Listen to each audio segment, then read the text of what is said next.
You want beef, then have a call. Looks like bling blow, ayy. Yeah, you can't hold me down.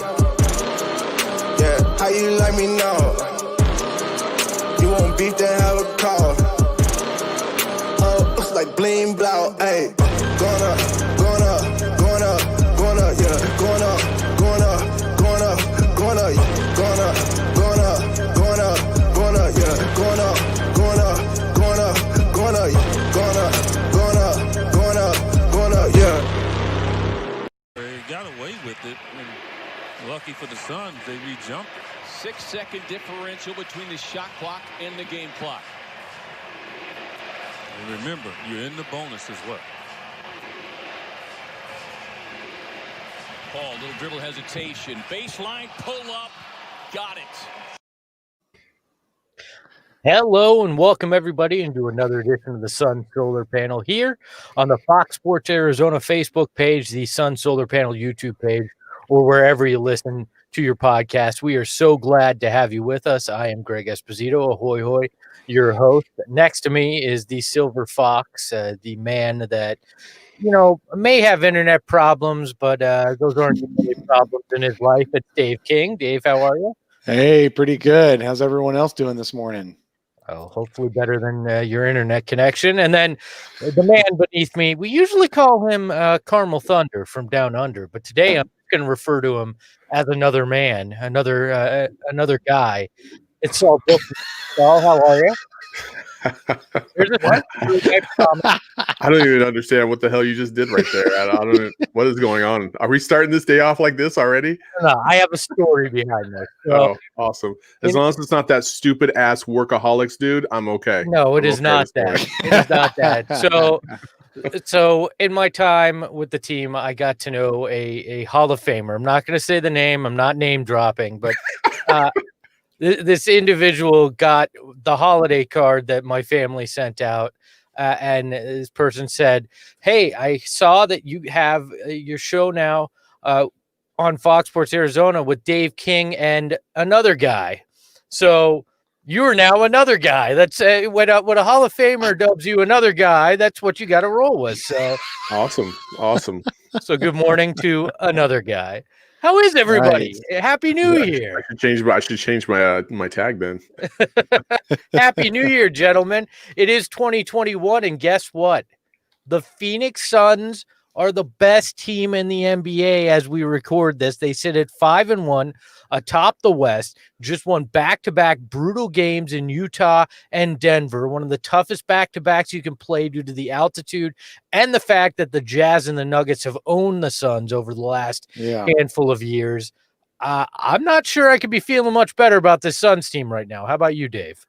I think it's pretty incredible. This was the whole 5 games in 7 days, and the last 2 being on the road, as you just said, Espo, in Utah and then in Denver. Those were scheduled losses. We should be happy with a 3-3 record, and we would have been probably, and talked ourselves into it because of the location and the timing of those games. These guys hadn't played basketball in months, and all of a sudden they had a very short training camp. Then all of a sudden 5 games in 7 nights with 2 of the toughest games at the end. That was pretty baller. That was pretty awesome by this Suns team. How about you? No, yeah, I totally agree. I think, I mean, I agree with you. 3-3, I thought was like, okay, well, that's not so bad. You know, these are some pretty tough road games coming up, and man, I don't even know where to start with this. So I'm going to let Espo lead the conversation. But man, I will say this. I had a friend text me the other day, said he hasn't heard his son, who's about 12, 13 years old, be so excited in the other room watching a Suns game, and he can't remember how long, if ever. Yeah. I mean, think about it. He's 13. You know, the prime years were when he was like 3. You know what I mean? So, and I was the same way last night watching that Nuggets game and watching how the Suns kind of, you know, started to lose the lead a little bit, but you still had that confidence that CP3 and Book were going to figure this out. And sure enough, that's exactly what they did. Hey, I don't mean to rain on your friend's parade, but the kid's 13. Is he sure he was watching the Suns? That's all I'm asking. You know, so look, no, these are exciting games, man. I mean, I hear people yelling. You know, I'm in an apartment at the moment, but I hear people yelling and stuff, and that's pretty incredible. That's not for the game, Dave. That's not. For the well, I choose to call it for the game. When they're yelling, "Shut up, Dave!" I don't think that's about the game. I think it's you're being too loud while you're watching the game. I'm definitely having fun. Look, 5-1. I could not be more impressed. We joked last week that they got a few Steve Buscemi wins, as I called them, the ugly but they get the job done kind of wins. And now you look at it and they're getting the Scarlett Johansson wins, the kind of the good looking, exciting wins. They look a lot like the bubble team. All of a sudden, the offense is clicking, the ball's moving. They're doing the little things on both ends of the court, and it's starting to move in the direction that you hope. And I mean, look at this. They have the best record in the NBA. Now, this isn't the group you expected to be at the top of the NBA, which shows you how weird things have been. If you had told me Suns, Hawks, and Magic were going to be three of the best 5 teams in the NBA after 6 games, you would have probably put me in a padded room. Ironically enough, I am in a padded room right now when we record this. But you know, like it's not exactly going to script around the NBA, but I don't think the Suns are a pretender. When you look at what they're doing, they've taken on the mindset of Monty Williams and CP3. You saw that last shot from CP3 from the Nuggets game at the beginning of this show, and you also what you didn't see in that clip was what he and Booker did earlier in that fourth quarter and late in that fourth quarter to stem the tide. I mean, the Nuggets came all the way back. They took a lead, I believe it was 98-97 late in the game, and CP3 and Book studied the ship and got the shots that they needed to at the end. Chris Paul knows when to turn it on, and really this entire team has embodied Monty Williams and CP3's mindset. It's not, will we win? It's will yourself to win. And they no matter the situation, have found a way to hit those clutch shots and take care of business and be unselfish, which has been fantastic. That's a very good point, because they had that 16-point lead late in the third, and Nikola Jokic got his 5th foul. And I think the Suns collectively for a couple of minutes there just kind of turned it off. They thought the game was in hand, and they had 5 consecutive turnovers to end the third quarter. Still had a 10-point lead with 6 minutes left, and only a flurry run by Denver got to Denver that lead. And then just Chris Paul, exactly as you said, Chris Paul and Devin Booker just decided, you know what, we're going to make some shots here, and our defense is going to stop them on the other end, and that's exactly what happened. Well, that steal you're showing right here, Saul, that steal, almost steal by Will Barton. That was a hell of a recovery by Devin Booker to make that 3 right there. That is big time. And then Chris Paul just driving in and getting that actual shot right there against Jokic, even though Jokic had actually pretty good defense on him. Chris Paul knows how to get those shots off. The thing that impressed me most about Book too is early on he very much deferred. We've seen a couple of games since our last podcast where Booker wasn't even a focus of the offense and they still won, and it doesn't seem to bother him. He seems to be doing whatever it takes, and then he has the mindset there at the end to somehow recover on what looked like another turnover they was going to commit late, recover and take that shot all in basically what was one motion there, and hit it. Like this team, again, I think I had mentioned this last episode, but our friend John Bloom of the Suns post-game show and radio play-by-play guy for the team said you have 2 closers on this team, and it's so true. Devin Booker and CP3, you feel comfortable enough closing out a game.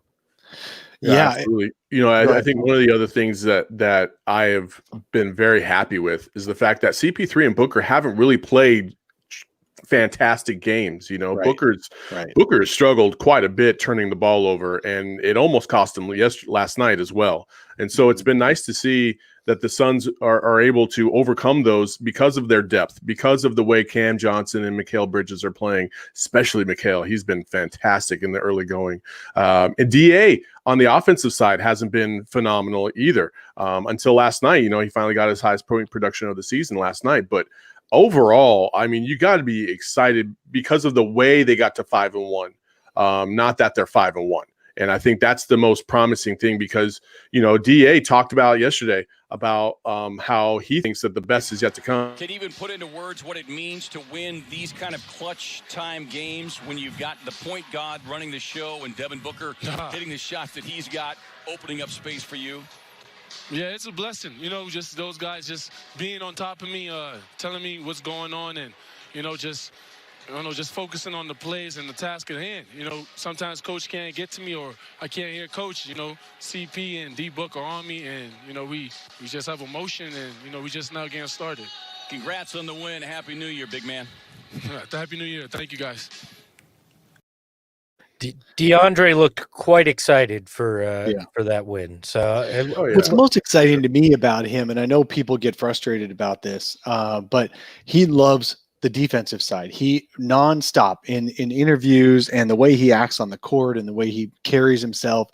He only wants to play defense and he wants to be an anchor on defense. And man, he was so good defensively against Denver. He only got credit for 2 blocks, but he had so many shot deterrences and stops that weren't credited as blocks. The guys just missed the shots. He's just really, really good down there. And he even said last night in his post-game interview that what where he's progressed even the most since the bubble has been his perimeter defense, and that's true. I love seeing a guard try to when he gets switched onto a guard and the guard backs up to dribble into him, and the guard still can't get the shot off. I think that's awesome. So I'm very happy with how DeAndre Ayton is playing defensively, and he is picking up the slack and getting better on offense. And he will, over the course of the season, get better on offense or more productive. I mean, he's still – the thing is, even Chris Paul said it last night post-game. He's like, DA doesn't get all the shots, but he draws the defense. And he gets people open by going to the rim and them knowing he can get that shot right at the rim. They'd rather have a 3-point shooter take it. That'll change. Some teams, like on Thursday night against Utah decided to let DA dive to the basket and not double team him, and so they could defend the shooters on the 3-point line. The Suns still beat him with 3-point shots, so Utah didn't do that good a job on that defensive adjustment. And then DA was a little bit, he told us after the game, he's a little bit confounded by having no defense against him. There was also several times in that Utah game, and EJ pointed it out, how the effect that DA did have rolling to the basket and sucking in the defense. And that's why Mikal was so open so many times in those corners, is because of that pick and roll drive. And DA, that's the thing, is that people look at the stats and they're like, oh, DA's been playing terrible. He's only got 11-4, 11-8, or whatever. But there's so many other things to the game that he's bringing to the table. And because of the wins, that's when you notice the wins more, is when you notice that he's doing these types of things that are getting you from point A to point B, and they don't always show up on the box score. So when people are upset about DA because they think he's not putting up Luka stats, well, I'll tell you what, I'd rather have DA right now. The way he's playing defense on in every single game so far this season, outside of the foul trouble, he's a perimeter threat. He's a threat down low. You can't get an easy bucket around him, which is what you want from your big. And in addition to that, he's having an impact on the offensive side without even touching the ball, which is phenomenal. That's the CP3 and Book factor as well. When they're not touching the ball, just their movement will free other guys up. And that's what's happening with DA, despite the fact that he's not putting up the big numbers that the other two are. Look, there's so many offensive options, so many that defenses just are going to have to pick their poison all season long, and it's up to the Suns to find what the defense is trying to stop and then just use and kill them with the other parts. Yeah, look, this team cares about, and it's cliche, the name on the front of the jersey, not the back, and that's the way, I think a lot of us should approach it too. If you're still grinding an axe over certain guys on this roster, then you're not really paying attention to this team. This is a fun team to watch. The little things are what's getting it done. And you're right, Saul, with DA, it's and Dave as well. I say choking Dave. up. I say Dave. Yeah, it had to give me credit and you choked up. He's so emotional about it. I say Dave, and I get a visceral reaction apparently. But I do make people choke up. DA rolling to the basket and pulling in defenders is helping these additional guys. He's doing the little things on the defensive end as well, and that's exciting. And then you saw in the Denver game, they made it a point to get him the ball offensively and let him work. And he did those things. He backed into him. He had those turnaround jumpers. He got end ones. There were a lot of good things in that Denver game offensively for DA. So I'm not particularly worried about it. And I do love a defensive mindset. And when you look at it, this entire team has that right now. But one guy that I think has really helped DeAndre Ayton that I'm not sure it goes real noticed is Jay Crowder.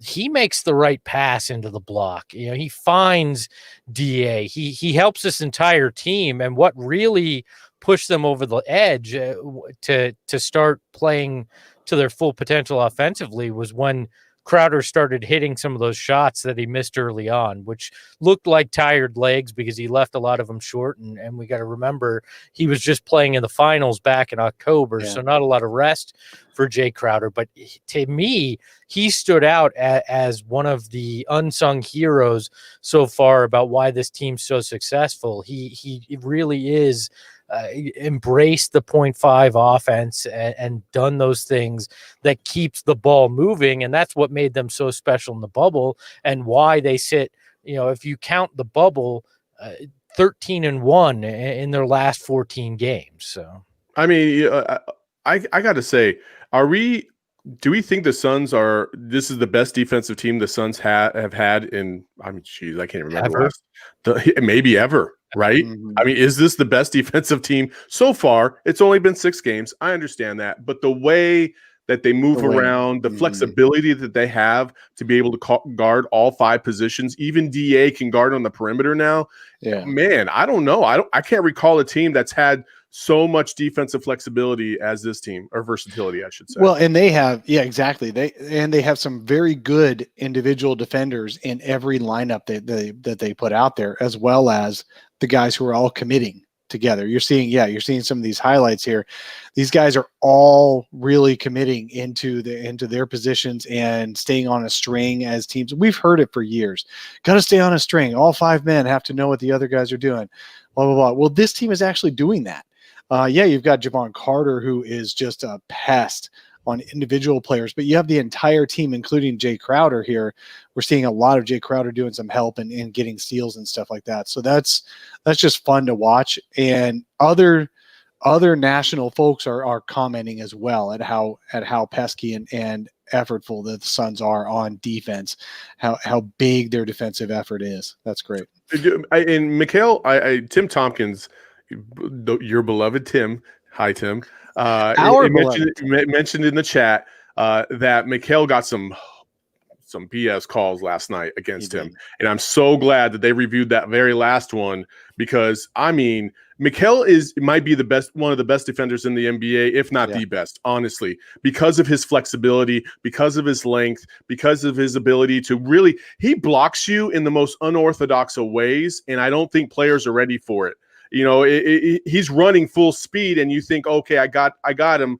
But then he uses that opposite hand in a unique direction to block your shot. And you're like, where the hell did that even come from? And you can see the confusion on the other player's face. And that's the best thing about watching these games is they're Mikal's just like, how Mikal was able to stay with them and block their shot. It's pretty cool. I think that's part of the reason he's getting some of these foul calls, though, is because we're seeing things that you're just not used to seeing on the court from a defender, and he does it so effortlessly.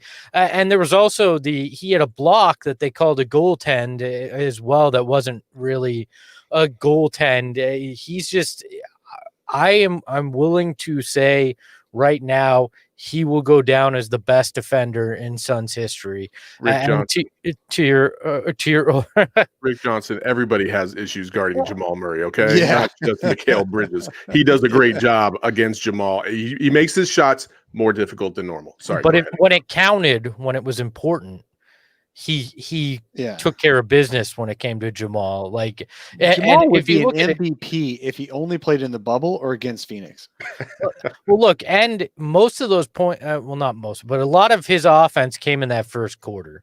I mean, that was when he really went off, and so okay, great, you went off in the first quarter, but when it came down to the fourth quarter, and when it mattered most, Mikal got the stops there, and to your point, Saul, I think this is so far the best defensive team we've ever seen in Phoenix, because that's actually their identity. That's their mental makeup. That's a focus. And in Phoenix, that's just never been the case. It's always been about offense. It's been about fast pace. And they've never really had that mentality. But I feel like Monty again and Chris Paul bring that with them. And in particular, Chris Paul is just hard nosed across the board and takes it seriously. And you're seeing his teammates do that as well. Speaking of pace, so the Suns are now 30th in the league, last in the league in pace, which is the number of possessions per game. However, what they do is they get into that half court and then they make so many good intentional passes that get the defense on their heels and ends up with a good shot. It's just fun to watch. You know, I would have thought that I'd be bored as hell watching the league's slowest team, but this is not the league's slowest team, because they are so engaged on offense and the passes in the half court. It's still fun to watch. But yeah, that is one of those things. They are 30th in the league in pace, and that's a Chris Paul staple. He does not run. The dude is a guy who's very deliberate, and he gets the most out of every possession.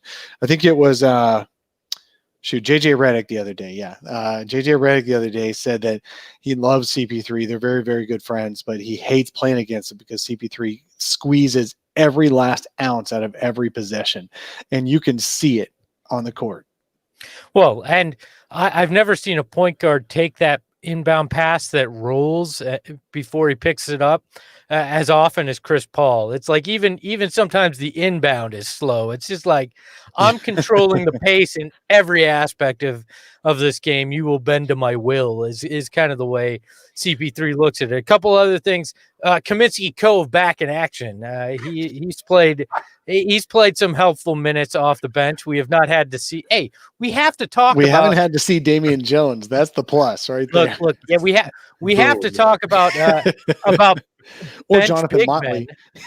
That is who we are here on the Sun Solar Panel. So he hasn't done anything overly spectacular, but he has provided some stability where you don't cringe when your backup or your backup to the backup center comes in the game. So, look, I still own the property there. And then I have to make an announcement about Langston Lagoon. It is a catch and release lagoon, as in the second Langston Galloway catches the ball, he is releasing that shot. And So it is fast. impressive. He almost got another 4-point play against Denver. He's just so good at that. And, and he just seems to be a guy that goes, okay, I'm coming in when I get my minutes. I'm going to do what I do, and I'm going to be ready whenever that chance comes. And I think he had 9 points in 8 minutes against Denver. He did it all in the first half. Didn't play second half minutes, but it was impactful in that short amount of time he played. I'm having fun just watching him launch those corner threes. And he had a great offensive rebound as well that helped them in that first half too. Outside of the great things that you guys are talking about and the great plays and the great players and stuff like that, what are some concerns that you guys have moving forward where you think the Suns are still going to make a significant improvement as the season goes along? Absolutely none. Stop raining on the parade. Okay. All right, cool. All right. No, I'll bring up. That's what I wanted to hear. I'll bring up. Also, is that a Saved by the Bell shirt you have on? Yes, it is. It's a Saved by the Bell NBA Jam shirt. Thank you. Mario Lopez loves you. Nice. All right. So obviously Devin Booker cutting down on his 6 turnovers per game. He had a start a couple of years ago where he averaged 6 turnovers a game in the first handful of games. And people are like, oh no, he can't control himself. He can't control his passing, blah, blah, blah. But then he really tightened it up and had an all-star level season. That the only reason it wasn't an all-star 2 years ago was the Suns record. And by the way, Can we point out the fact that Steph Curry and Devin Booker have now been cast in Trading Places Part 3 or whatever it is? Because all of a sudden Steph Curry's the one surrounded by nothing burgers, nobody, and losing by 30 points no matter how good he is. And it's Devin Booker who's actually winning as one of a team. Listen, it was never Booker's fault. I'm a Steph Curry stan. I just will say that right now as we speak. And so everybody can just go somewhere else with their, well, LeBron took his team to the finals. Not in the West, he didn't. Not in the West, he didn't. And not with that surrounding cast. I mean, nothing against individual people, but man, that surrounding cast is collectively about as bad as what Devin Booker had to deal with in Phoenix for a few years.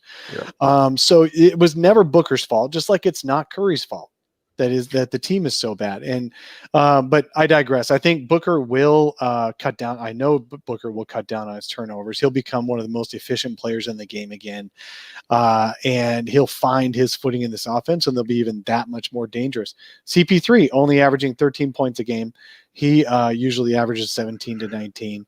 You got DA, who's short on shooting as well, or points per game as well. He'll find his niche. These guys, these supporting guys, but Mikal and Cam Johnson and Cam Payne and all these supporting guys are just so good. And I loved seeing Dario come back this week. Let's talk for a minute about Dario.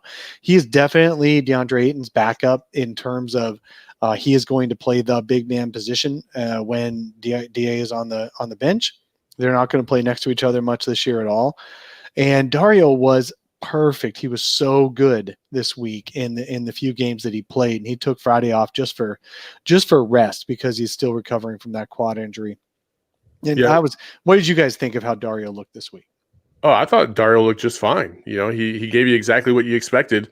Defensively, he was pretty good. Offensively, he didn't hurt you. I thought, as a backup center, that's exactly what you want to see, right? You want to see him produce at a level that consistent, that provides consistency for you. Because the game, the Suns have really thrived in terms of having consistency from the beginning of the game to the end of the game. Yeah, they have some ebbs and flows, but their highs and lows have not been as drastic as the other teams that they've been playing against.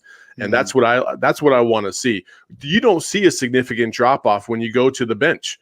And if anything, the bench has been better than the starters. If you look at the plus minus, that'll tell you that. Well, the bench has been better against the other team's bench than our starters have been against the other team's starters, because the Suns have played good teams. The Suns have, according to ESPN's complicated strength of schedule thingamajigger, where they consider back-to-backs and on the road versus home and all that, the Suns have had the toughest schedule so far this season.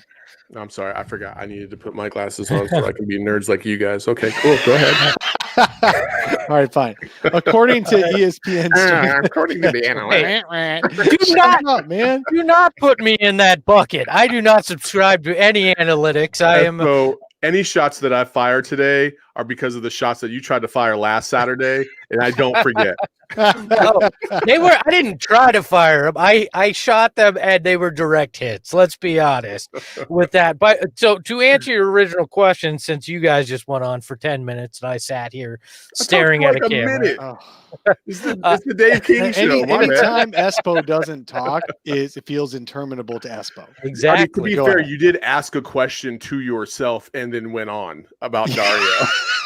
I did. What about Dario? What do we think about Dario? Let's talk about Dario. Here we go. And so this is what I think about Dario. And I was like, what the hell is this going on right now? I don't know if it's being passed back to me. I'm like a ball hog. To answer another guy's question here, his original question, he did ask what I am concerned about, and it is DeAndre Ayton's hands. All right, still dropping and kind of fumbling a lot of balls, losing it even when he goes up strong, and that even happened in the Denver game, which was his best game offensively of the year so far. I want to get part owner Larry Fitzgerald out there teaching him how to use his hands to the best of his ability, because he's not a guy who knows how to do it better than Fitz. But that's my main concern, is just DA's hands, because we are seeing some turnovers still in those situations. But even that is a minor concern of mine. And Dario, the nice thing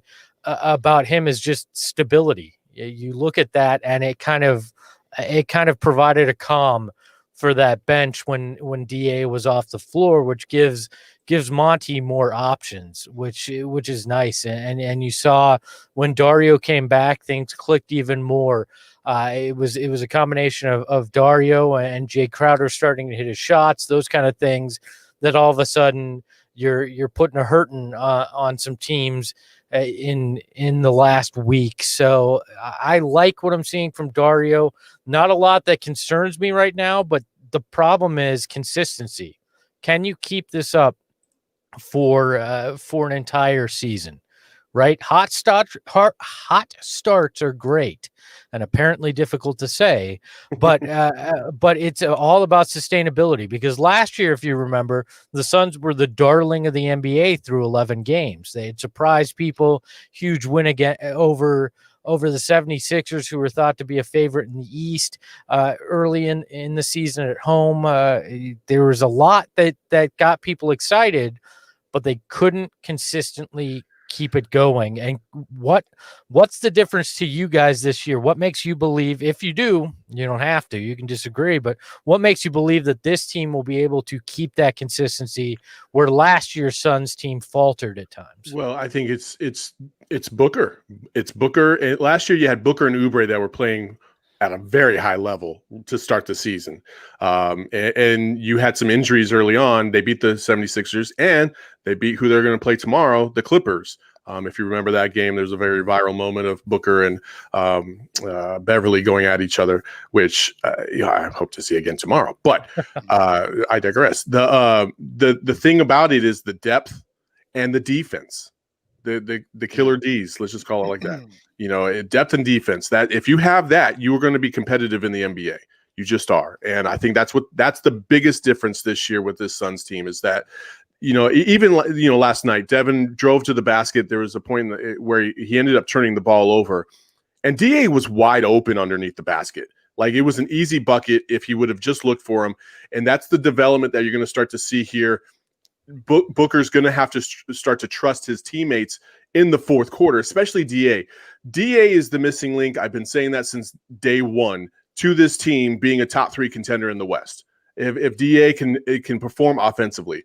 And I think as we move on, you'll start to see that from DA on the offensive side, because I think he's starting to build some confidence. I think what he's doing on the defensive end is going to build him for the rest of this season and put him at another level that I don't think we've seen yet. And as we move forward, that's what I think the biggest difference is the defense and the depth and DA. The depth and defense, the most attractive double Ds in the NBA. So. Dave, what do you think? What makes this team more likely to be consistent throughout the year as opposed to how the Suns started last year? Look, I think they have more depth. Last year, when you lost Ricky, you didn't really have much behind him other than Devin Booker taking over point guard. I mean, come on, let's try to remember here. We had Elie Okobo. No offense to Ellie, but we had Elie Okobo. No offense to Ellie. As a person, no offense. But man, we had Elie Okobo, Ty Jerome, and really Javon Carter is not a point guard. Even this year, he's not a point guard. He's a backup shooting guard. But now Cam Payne is that difference. Cam Payne can run that team effectively, obviously not at Chris Paul level and not even at Devin Booker level, but Cam Payne can do that. He can play well. If the Suns are missing 1 or 2 guys, big guys in the rotation, they'll be able to withstand it. I'm assuming no devastating multiple length injuries. But as long as we don't have any devastation on that end, this is totally sustainable because of that depth. And you can lose 1 or 2 guys for a little period of time this year. Last year, the Suns only got real bad when they were stuck with Frank in the middle because DA was suspended and Aaron Baines was hurt. They only got they had that 8-game losing streak, I think, during that period, as well as when Ricky was hobbling. You're going to have some hobbling times from Chris Paul. But now you've got Cam Payne to fill that in. You're going to have some. I don't think knock on wood. I don't think DA is going to get himself out for long periods of time again this year. He's going to play the whole season. That's a huge for this Suns team. So it's definitely sustainable.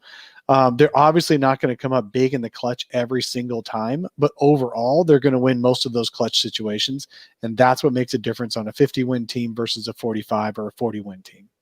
Yeah, for me, the difference is, and Saul kind of alluded to it, you had guys playing at levels they had never played before that got the Suns off to a hot start last year. Aaron Baines, Kelly Oubre, even Devin Booker to a certain extent were playing at levels that you just weren't going to expect. And Ricky Rubio was hitting shots that we didn't expect. That's not what's going on here, right? Look at the stats. Look at how they're winning. There's nobody that you're looking at going, oh, this guy's playing out of his mind. In fact, you're looking at it going, we haven't really seen that typical Devin Booker offensive game. Some people were like, oh, is there something wrong with CP3? He's not scoring. There's things like that. And you've seen different guys step up in different games. Jerry Crowder leads the team in scoring one game. Cam Johnson, Mikal Bridges.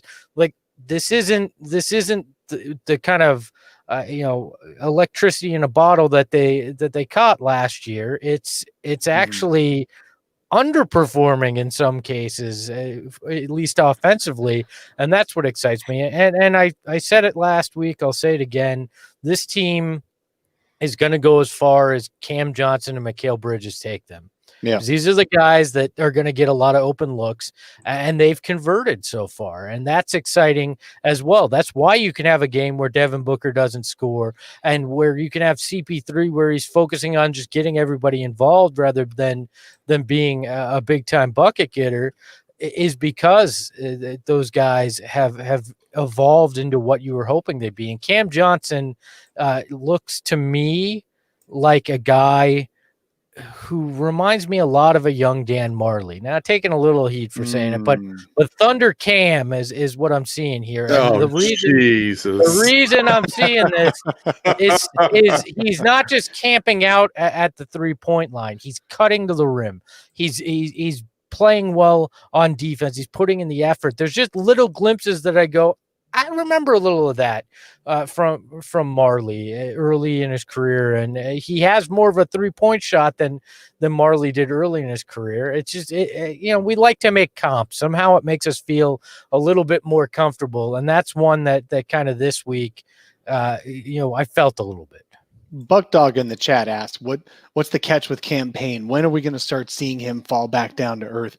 I think it's obvious that he's not going to make 50% of his threes for the rest of his career. So the guy he looks like he's shooting an arrow when he takes that 3-point shot. Mad respect for him to figure that out and how to stand sideways and be the only sideways shooter in the NBA who makes his long shots. But you know what he's got for him? He can drive and get to the rim this year, like I wasn't even seeing in the bubble. He's got a couple of dipsy doos near the basket. He's a lefty, so the defenders when they're turned around, it really dipsy doos. That's how I said it. What year were you born? Shut up. The old white man phrase. Okay, fine. He's got some juke. He's got some sizzle, whatever you want to say. Not any better. Guy. It's not getting better? No. He's groovy. All right. He's definitely groovy under there. He's got some juke and sizzle. Anyway, can I make my point, please? He knows how to get the ball off against a taller guy and it helps being a lefty too, because he gets off.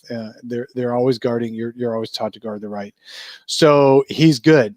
He's good at that, and he's good at running the show, getting guys in place, and he's a hell of a defender. He tries so hard. He's the guard I trust the most, switching onto a big under the basket. I mean, his ability, he boxed out Zion the other night. That was so fun to watch. I love it. I love watching Cam Payne play. I think that's always going to be there. The only thing that's going to go at some point is he's going to go 1 for 20 on threes at some point. That's it. He won't even get to that point though. Well, yeah, I think, he's smart enough to know if it's not falling, he's going to pass it. Like he gets that. He's got a hot hand right now. Yeah, he's very smart. But yeah, is that too old? Is that an old reference? Pointing at your head, yes. Smart and pointing at your head. Too old. Man, he looks like Fred Astaire out there with his footwork doing the Charles fancy footwork. Yeah. Oh, did we lose Espo? Did we lose everybody?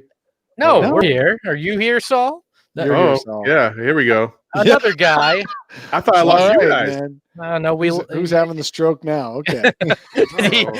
we can't make fun of Dave being old without the other old guy on the show apparently losing sight of all of us. So. On my end, I lost you guys, so we'll see in the post game review. Oh, he can dish it out. He can't take it. Let's see. All right. Maybe you do need those glasses after all. Yeah, put them back on, dude. The fact that you have them is also fun. Wait, let me get out my analytic folder. Hold on. It's nice to have a second analytics nerds guy on the. You know what's really sad? It's extremely sad that I am the nerd on this group. I mean, no, come on. There's nothing sad about it. It fits. It fits the mold here. But if you ask, we did talk about the Clippers, or I touched on the Clippers last year, and Booker and Beverly. I did want to say everybody knows what's going on tomorrow night, right? Yeah, we know, and you grabbed the wheel. I was actually going here too. We got a lunar panel tomorrow night. Yeah, coming buddy, up right after Suns versus Clippers on Fox Sports Arizona. You can catch us here after the post-game show. We're the post-game show. We're the the nightcap after you're done at the bar and you go back to the hotel for another one. That's what we are. We're a little less is clean and a little more sloppy than that first post game show, but we'll have some fun. Seriously, with it. It is the lunar panel. Reminder: I believe tomorrow night, Sunday night's game against the Clippers is a 6 p.m. start, so we won't. This lunar panel won't start at midnight like the last early evening. It will be an early evening. It'll be before my bedtime. Well, that's 5:30 at night is usually the bedtime of a man your age. So. Supper. But yes, we will be breaking down everying from the Suns Clippers game. How much Ovaltine did you have during the Christmas break? Oh man, you guys have so much fun with this shit. It's Geritol. In the swear jar. In the swear jar. Yeah, look at that. Have so much fun with this. We really have no idea.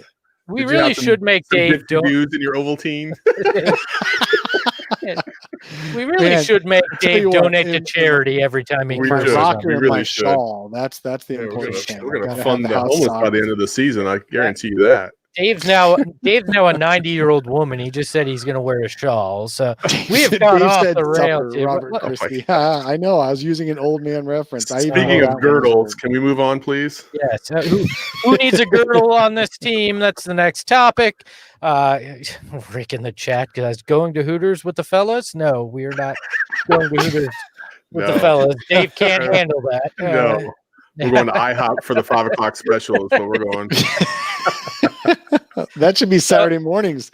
We should be doing eggs and coffee together. Somebody should be bringing us breakfast on location at the IHOP. True. Hey, once the pandemic's over, maybe we'll see about that, huh? Live from IHOP. So let's get back to the Suns because nobody came here to listen to Dave talk about whatever the hell we've gone on about for the last 5 minutes. You guys have been doing the talking. Any concern when it comes to Devin Booker's offense? Maybe we'll be sponsored by Luby's next. Luby's, a place that hasn't been open in 20 years. Oh man! But they still do the catering, don't they? At the I don't know, Dave. Only you would know that, Dave. Only you. Okay. Yeah. Hey, let's rate the Suns games. Yes, because I go to them. We'll try to get this back on the rails. My bad, gentlemen. Guys. I'm gonna play Chris Paul here, and I'm gonna slow the pace, calm it down a little bit.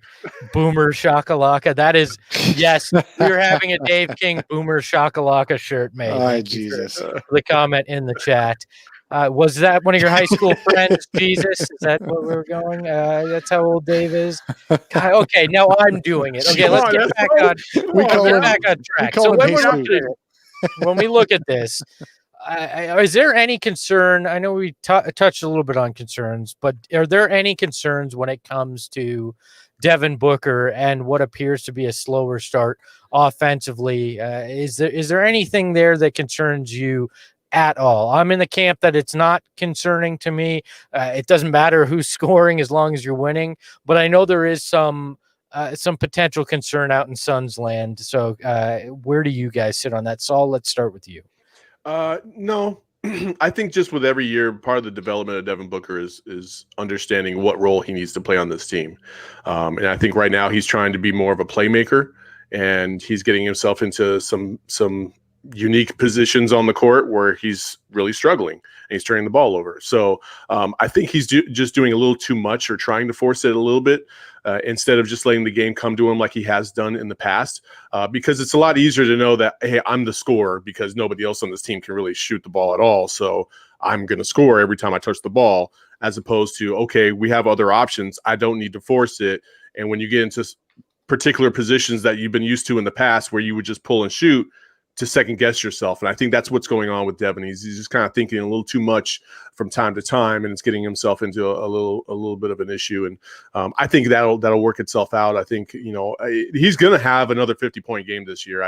I'm convinced of that. I just feel like he is just Devin Booker, dude. He's just Devin Booker. Put that on a t-shirt. He's just Devin Booker, dude. He's just Devin Booker. And players like him that have that kind of talent, they adapt and they overcome and they figure it out, and that won't last very long.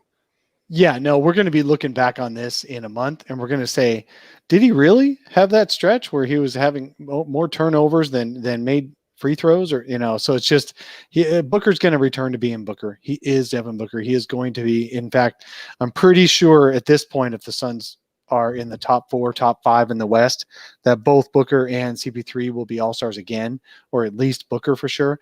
And he's going to start playing like that again. It's just awesome that the Suns are 5-1 with Booker playing this way.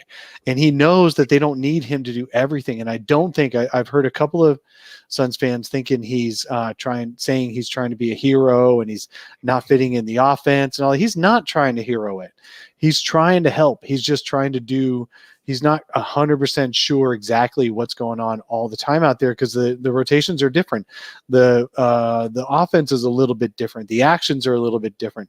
And that's the thing is a couple of the players talked about this the other day. There aren't plays designed for a particular shooter. There are actions, and the actions have secondary actions, tertiary actions, etc. And then whoever gets open and is ready for the shot takes the shot. So Booker knows that he is part of this, and he wants to be a part of this, and he doesn't care that his scoring is down. He really doesn't. He's gonna figure out those turnovers, and he'll start making his free throws. That's not something that just goes away. A couple of people in the chat have mentioned his defensive effort, and I do agree. I think his defensive effort has been significantly, more intense this year than in other years, and I think that's an adjustment as well. You don't really have that kind of effort when you're playing pickup ball. You don't have it as much in when you're practicing. So that's going to be a part of this, and him trying to figure that out. But at the end of the day, what matters? It's what he does in the fourth quarter. When you need that big shot, is he going to come through? And he did it twice in back-to-back games, especially that Utah game with that kind of fadeaway three that was just, it was just nasty. It was a step-back three. It was just sick. And that's what you expect from Devin Booker. Even the best players will have the worst games, but they'll hit that jump shot that they'll show on ESPN 49 times in a row to make you think that he had a great game. And that's what Devin Booker is. Same thing with CP3. With the Suns, they won't show it 47 times in a row because for some reason they just don't show it. Like they showed the top 10 or 20 plays of 2020, and Booker's game winner from the bubble didn't make it. Like whatever. I'm not going to get into the respect or no respect. If the Suns keep winning, they'll get that eventually. One of the Flaming Ballers in the chat did mention this earlier, and forgive me, I don't remember who it was, but he said that Booker needs to trust DA more, and the passing needs to gets the passes to DA more often. And I agree with that. I think that's one area that hopefully is something he works through, but overall, it's Devin Booker. I'm not concerned, and I don't think he is either. He's asked for other players around him. James Jones took care of that. He asked for winners around him and leaders. They took care of that as well, and they're winning now. So I don't think he cares even if he averaged 16 and 5. I don't think he'd care because he wants to win. He wants to have impact. And Saul, you're 100% right. Making those shots at the end of the game is impact. That's what matters. That's what people notice. And that's what Devin Booker is still doing. And the rest of it will come along for sure. The passing to DA, that's very interesting because I think that's twofold, right? Number one, you want to know that no matter when you throw that ball in the DA, that DA is going to do everything he can to make sure he gets the ball in the first place, right?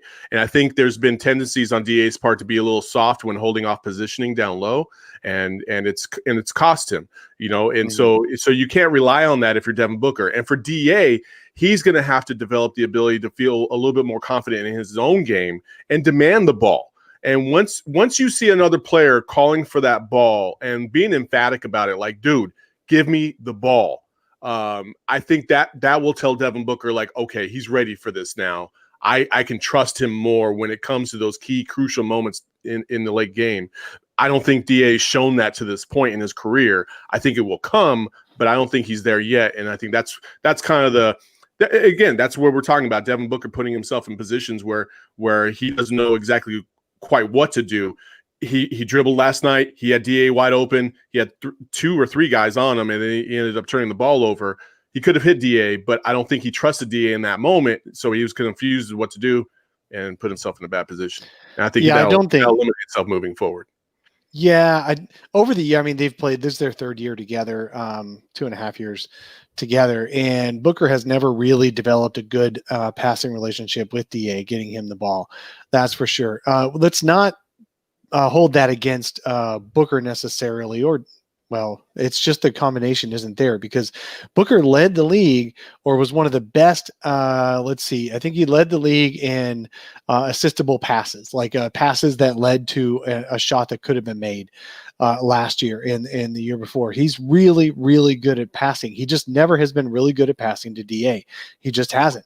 And before that, he was never really good at feeding the post or feeding lobs to, guys like Marquise Chris and guys like that. Before that, nobody is. But Booker, that is one of those things. Booker's better at passing back out to the perimeter to a guard than he is down low into traffic. Will that change? Maybe CP3 will show him some tricks. That's the key. CP3 will show him. He will show him, because that is a skill. When you're coming off a pick and roll, especially as a guard, right? And think about the bigs that Devin Booker's played with. Tyson Chandler at Kentucky, he was playing with God, why am I forgetting? Towns. Some bigs that could go up and get the ball, right? Then he comes and loses Tyson and other guys, and he doesn't really have that anymore until DA shows up. So in his mind, bigs are only good for lobs probably at this point, right? So that finesse of being able to figure out how to get that guy the ball in other ways besides just throwing it near the basket is a skill that you got to learn and you got to develop. And I think he will start to learn that with CP3 in the fold, because CP does that several times. Yeah. And he shows you how to do it. So, well, it's funny. CP3, he had Lob City for the Clippers, right? With DeAndre Jordan and Blake Griffin. He hasn't thrown a single lob this year, and I think it's because DA doesn't really take lobs and catch and finishes very well. Those two have explosive up hops, and DA doesn't really have that kind of. He can get up. Don't get me wrong, but he's not like those. Got to gather, right? Those guys could just explode on you out of nowhere, and you're just like you're screwed. Where DA is going to be better as the lower passes to the chest and between the chest and the knees, so that bounces and hard passes into his chest, that those he can catch and finish with, because he can make his own move. It'll get better. It's definitely going to get better, but it's not going to be Lob City. And maybe Booker just has to learn how to do those hard passes and bounce passes into the post. Look, somebody in the chat said, I like how we're still blaming DA for everything. We're not blaming DA for anything right now. We're talking about that's a mutual thing that between Booker and DA, they will start to figure out. And it's different. Every team is different, right? You can't just say, well, they've been together for 3 years and blah, blah, blah. Well, 3 years, they didn't always have an outstanding Mikal Bridges and Cam Johnson from the outside. They didn't have CP3 in the fold. They didn't have Jay Crowder. Like, things are different, and you got to learn every single year. So it's not just the same because these guys have played together for 3 years. The chemistry is a little bit different from year to year. Skills change, players develop, and things move around, and you just got to adapt. Well, and it shows how much room for growth there still is. This team looks good, but there's still a large amount of opportunity in front of them to continue to grow, which makes it that much more exciting. One thing I do is tell DeAndre Ayton every night's matchup is Nikola Jokic, right? If you tell him he's playing Jokic, everything changes. It's amazing. I think I saw he was averaging something like 27 points in games against Nikola Jokic. So just tell him the Joker's on the floor and get him locked in.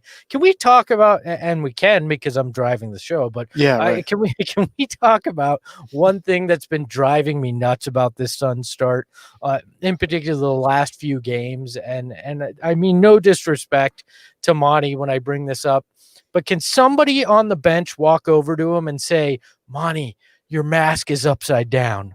Because the Suns logo is pointing as if it's setting rather than rising. And as a guy that worked in marketing for the team, it drives me nuts. Just point the thing the right direction. Yeah. Hey, at least he's wearing it. The next time he keeps pulling it down. The next time there's media availability, I'll make sure to point that out to him. Thank you. You can tell him it came from me. I got you. Look, if he keeps winning, I don't care if he points the logo in any direction he wants. To be quite frank, but I just kept seeing. Clearly, brought it up. They're 5-1. Clearly, you do. You just brought it up. What are you talking about? It's just They're one of those 5-1, and you're like, if he turns it right side up and they go 1-5, it's all on you, Espo. It's all on you, Monty. If you win an NBA championship, you can wear the logo in any direction you want. All right. Now the litmus test is the NBA championship to change it. Okay. That's the only excuse to have it upside down is if you win the NBA championship. I love there's been two things that I have gotten on Monty Williams about in his time here because I've been very thoroughly impressed. It was his camera angle of the iPad, which was laying on the table at his mask direction. That's when you know you've got a good head coach, because if you remember the last 12 before Monty, we had a lot more that you could nitpick about a coach. It wasn't very difficult to say anything. So cheers to you, Monty. Honestly, wear your mask how you want. I'll get over my OCD if we need to. The flaming ballers have made it very clear that shut up, Espo. So basically. Yes. So I want to say that I think on the positive side for Monty, since there are one or two positives for him, his rotations have been really good. Tim asked about this earlier in the chat. He is staggering. He's doing a lot of staggering of Chris Paul and Devin Booker in the middle of games. Obviously, they start and end together, but in the middle, they're doing a lot of that. Booker looks really good next to Campaign, and Chris Paul has been playing next to some of the shooters or some of the bigger guys. It's just fun watching these guys and watching Monty do these rotations that are obviously very effective.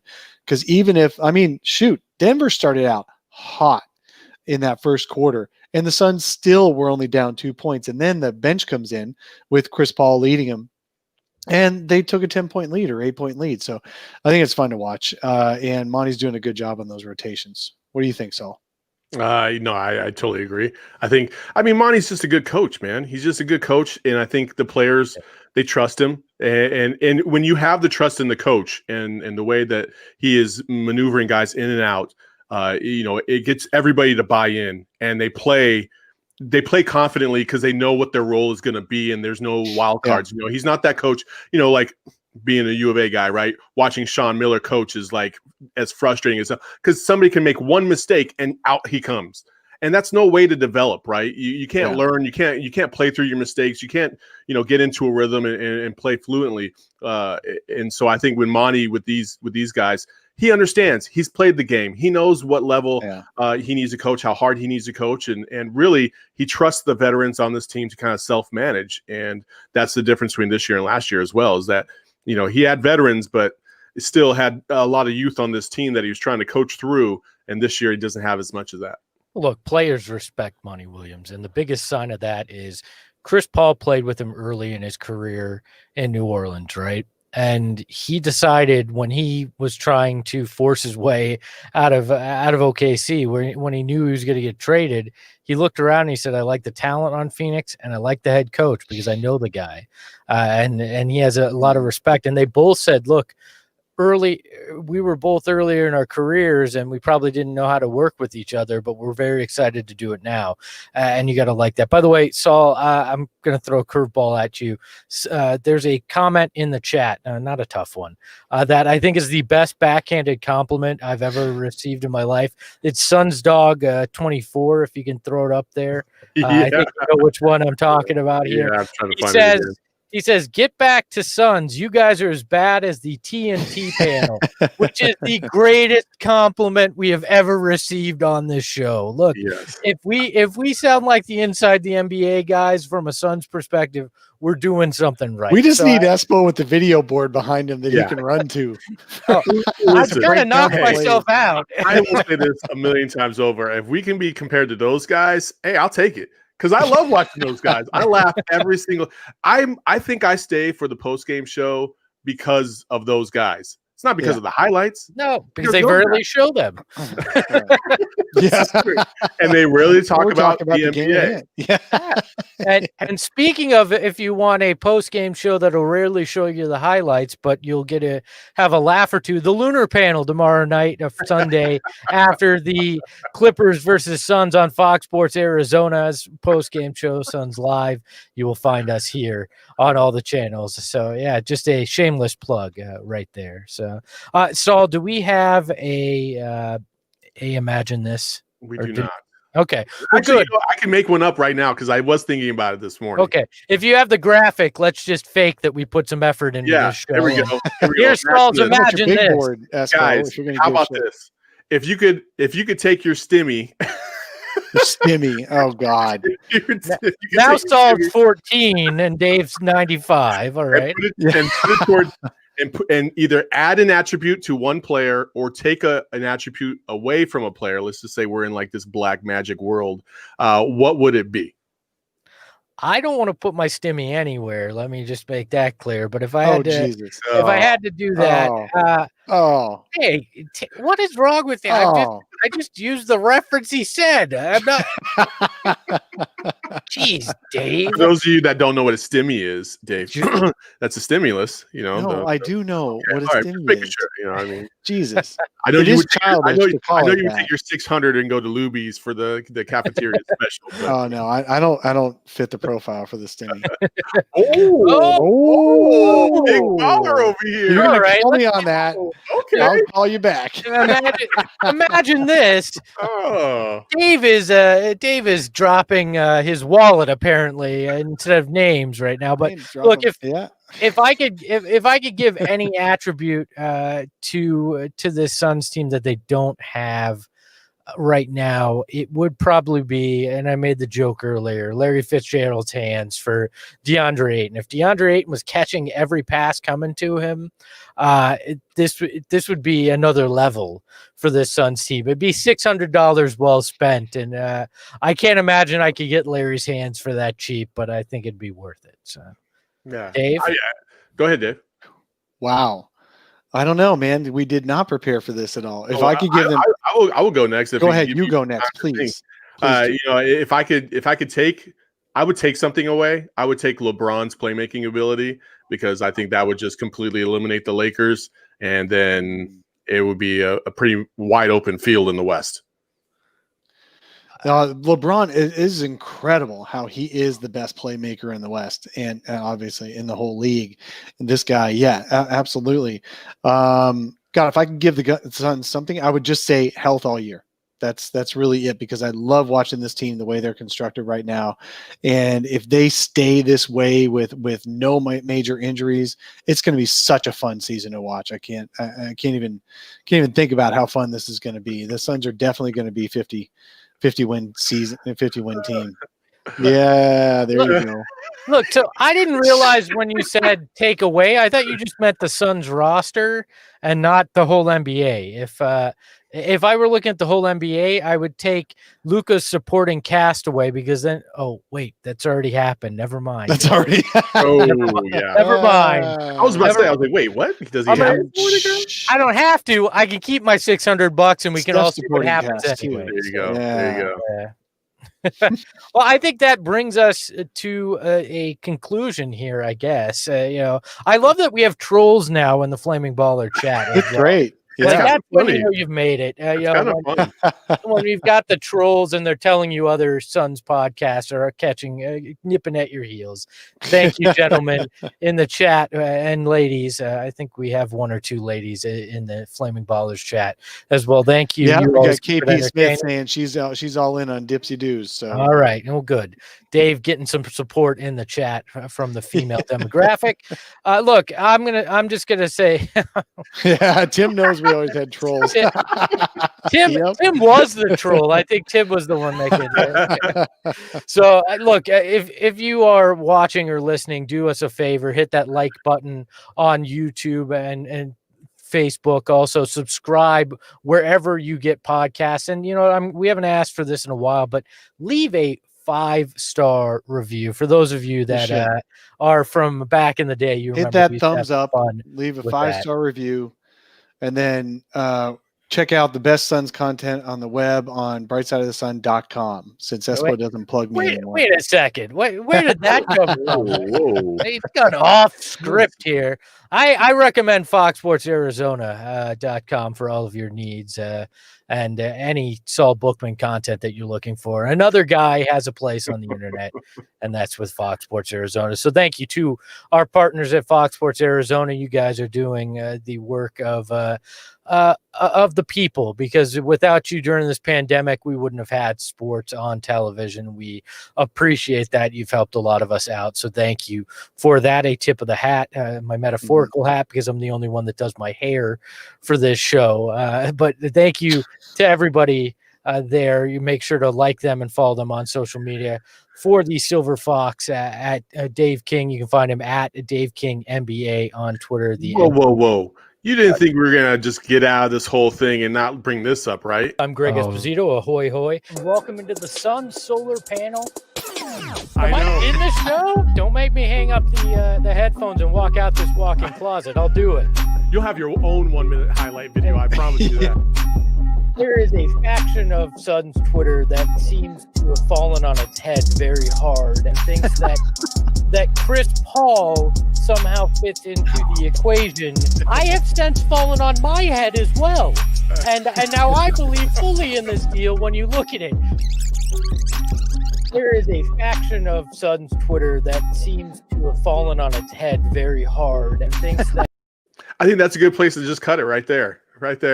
I just gotta say, we've been watching Chris Paul and the effect that he's had on this team. You thought I was going to let you just skate on by and walk out of here without that. You probably thought, oh, Saul's not going to bring that up.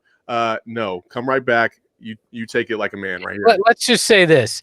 You're lazy. I was expecting some Chris Paul highlights in there to really hammer it home how bad the initial take was, and I did not can't get try that. to throw that back. Yeah, It's glue, man. It's stuck. Look, You're I done. get You're it. stuck. I get it. It was a terrible take. I made my mea culpa. I am in love with Chris Paul being on this team, and I know I will see that clip anytime Chris Paul does anything, and I am fine with that. I'm an adult, and what happens is sometimes you have a bad opinion, and you're smart enough to change said opinion when new information appears, and I am more than capable of doing that. So thank you, gentlemen, for reminding me I need to be a better person in 2021. Actually, I don't. I'm still going to make bad hot takes, and you're going to make new videos of it, and that is perfectly fine. Christian in the chat wants to know, how do I purchase property on Langston Lagoon? Just Venmo me some cash. I'll give you a nice price for that, however much you want. So, thousands, hundreds of thousands, whatever you want, Venmo me. You can find me in there. So I think it's Dave's property. That's why he doesn't need the stimmy. It's appreciating very quickly. That's right.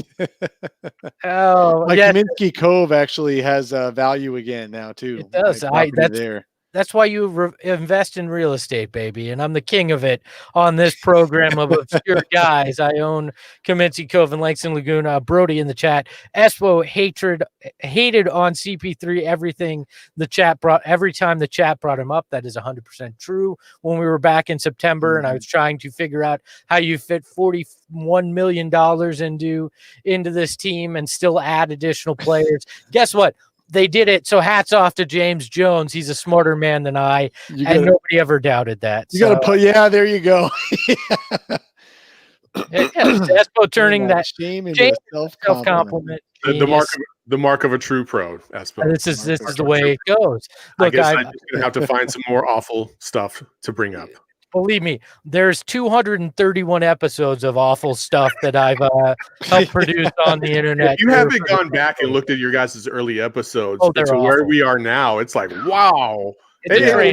And even before the whole Fox Sports merge, like the journey from episode 1 to right before this whole partnership, I'm just like, I was looking through everything. I was like, wow, you guys have come a long way. Tim had a lot to do with that as well. So shout out to Tim. Tim got us to this point, and then he just said, "You guys can't handle it right now." Espo's about to say something that's awful because he doesn't like the fact that we're complimenting other people. No. I can see it in your face. I'm just gonna say. Let's make it clear. Tim and I improved. We got better when you got here, but we're all still dragging Dave along. Like, yeah, man, I'm a draggy. I'm good. I just show up. Somebody down. It wouldn't be the Sun solar panel without that. Do you want me to change who I am? No, do you want me not to be the guy that got us here? I'm Vanna. Nobody, back to the TNT comment. Nobody likes the TNT post game because they're real nice to each other. All right, this is true. Shaq and Charles aren't hugging each other and making that show good. So let's be honest here. So let me try this again for the Silver Fox. Dave King, you can find him at Dave King NBA on Twitter. The NBA is because Dave is so good that the whole league respects him. Another guy below me, the Carmel Thunder. From down under, it is Saul_Bookman. The underscore is there because the Saul is so hot, the Bookman can't get too close. Oh my gosh. I am at Espo on Twitter, and my burner account is I hated the CP3 deal before it was done. That is my burner account. You can find the show on Twitter at Sun Solar Panel, and make sure to follow all of Fox Sports Arizona's great social content across. Learning from the Suns and playing really good defense these days. Yes, my offense has always been spectacular. It's now learning how to play the defense because Saul's brought his A game now. It's so for the guys. I'm Greg Esposito.